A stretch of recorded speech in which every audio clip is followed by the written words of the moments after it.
Hi, everybody. Welcome to the Locker Room. I'm Stan Gravel. Happy to be here with you as we take a look at our student athletes here in the Bayou region.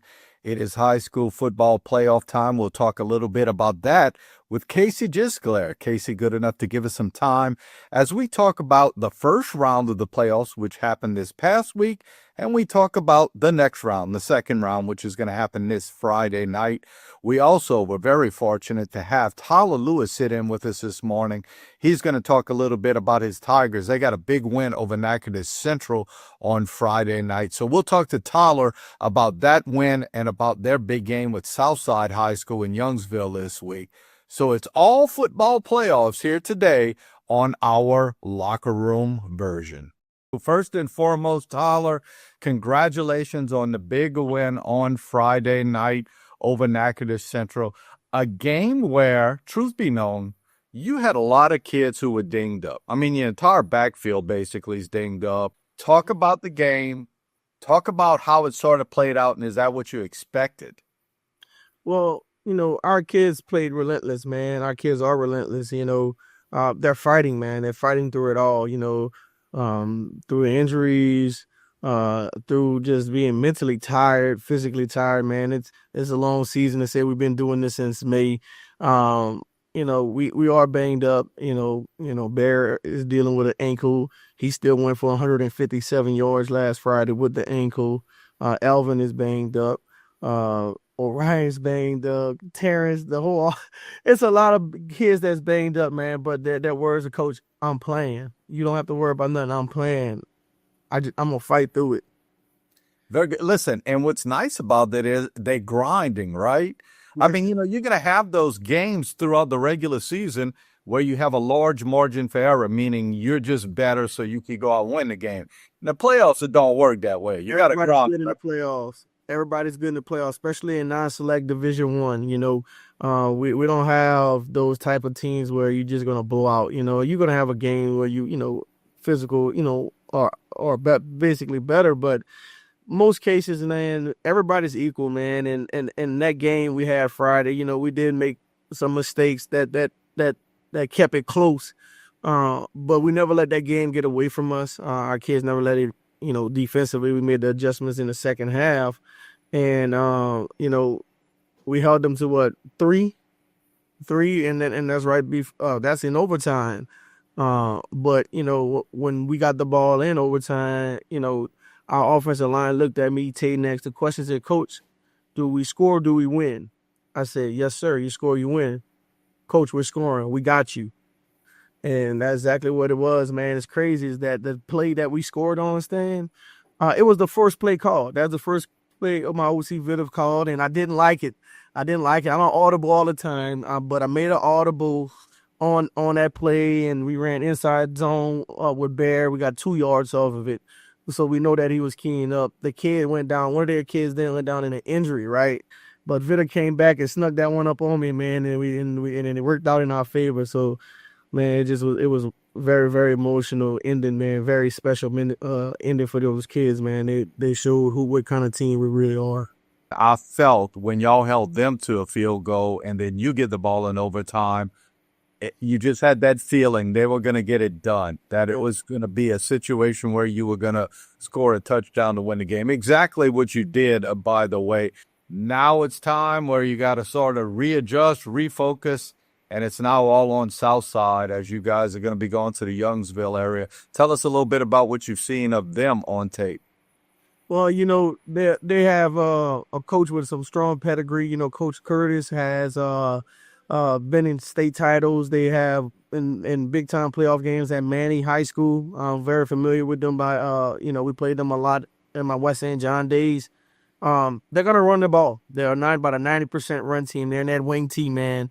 They're in that unbalanced double wings motion. You don't really see it too much no more, but we're gonna have to be disciplined up front. We're gonna have to be disciplined with the linebackers, man, and we're gonna have to control that dive, all night.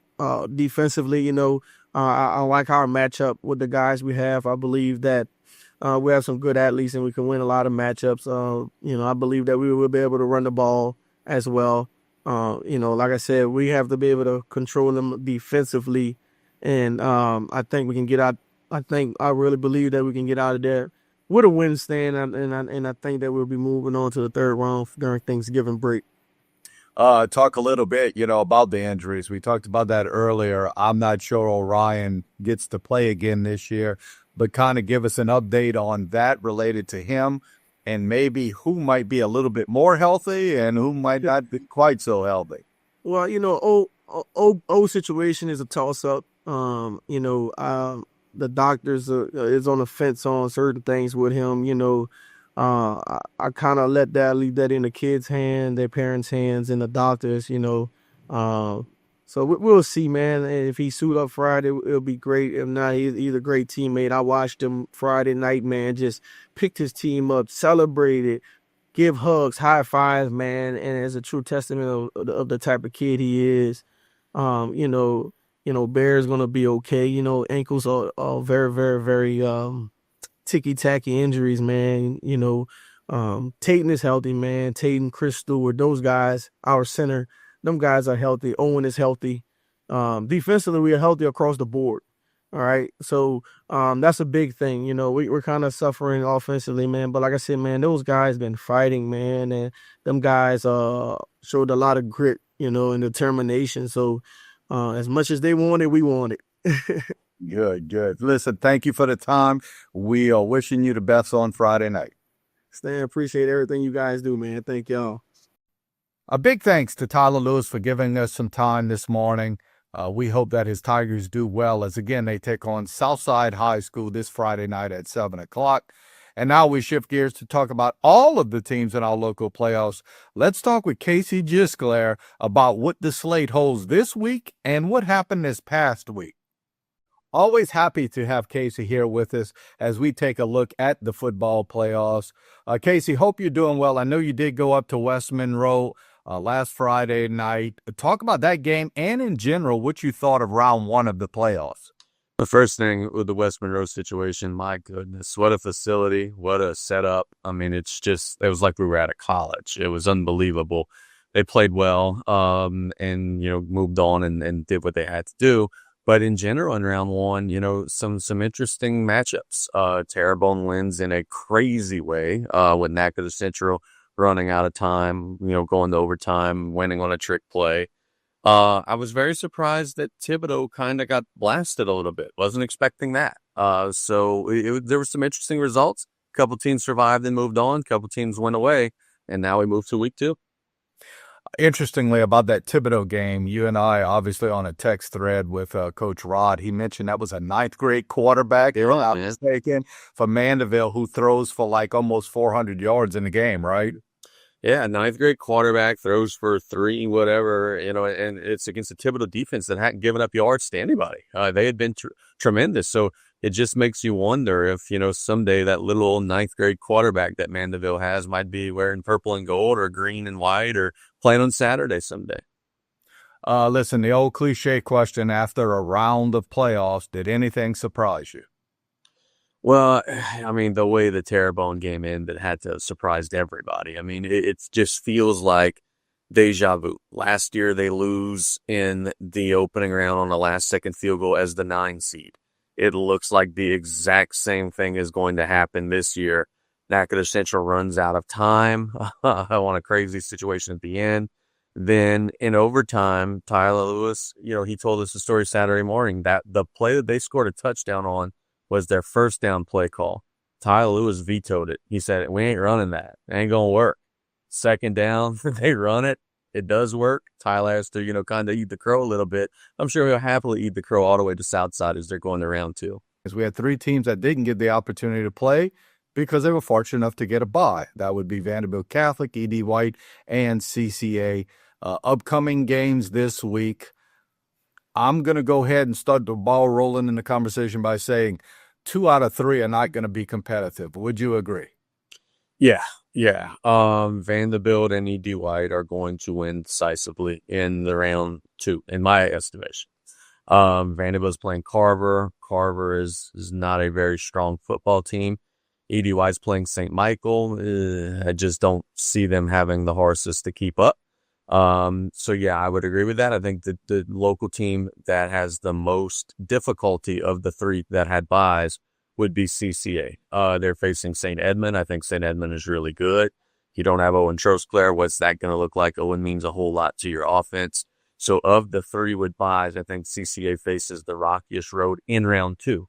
Now, having said that, E.D. White, assuming they get by round 2, will then be going into a gauntlet. They are in the wrong side of the bracket in Division 2, but I do think they'll get by the second round. Yes, and look, if either Vanderbilt or E.D. White does have a problem, I'd imagine it would be E.D. White would say, like, just because there was at one time a little history with St. Michael's and Bishop Sullivan back in the day. Terrebonne going on to take on Southside. Coach Lewis, who I spoke to recently, said he feels like he can play against Southside. What say you? So the interesting thing is people look on the LHSAA website and see all these points scored by Southside this year and assume that they're throwing the ball. No. They run it almost every single play. So that's the one thing that I think Terrebonne likes is they're saying, hey, we got a big physical defensive line. They're a one-dimensional offense. If we can make them uncomfortable, win first and second down, who knows what might happen. Now, that's easier said than done, but I'm sure everyone else that Southside has played this year has had the same plan, and it hasn't quite worked out. But Southside's a unique animal. They're going to want to run the football, control the line of scrimmage, but that's also what Terrebonne's pretty good at. So I think it is a pretty good matchup for them, and I wouldn't be surprised if they made it to the quarterfinals. Yeah, Southside is a team that's sort of like their counterpart over there in that area, Acadiana. They don't run the same exact scheme. One's more veer, one's more a little bit wing T-ish.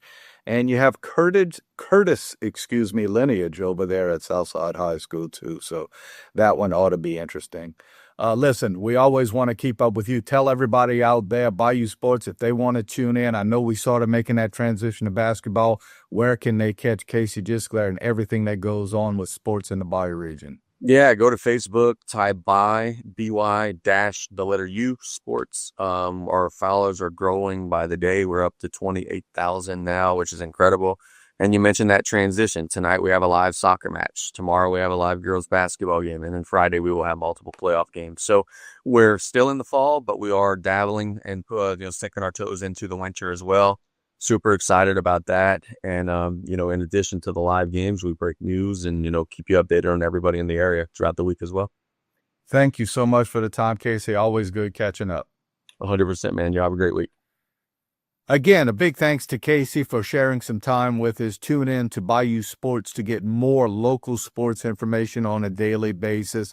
We thank Tyler Lewis for tuning in, and go out and support one of these high school football teams this Friday night as we start to make the transition to basketball and soccer seasons in our local area. Hope you all have a wonderful week.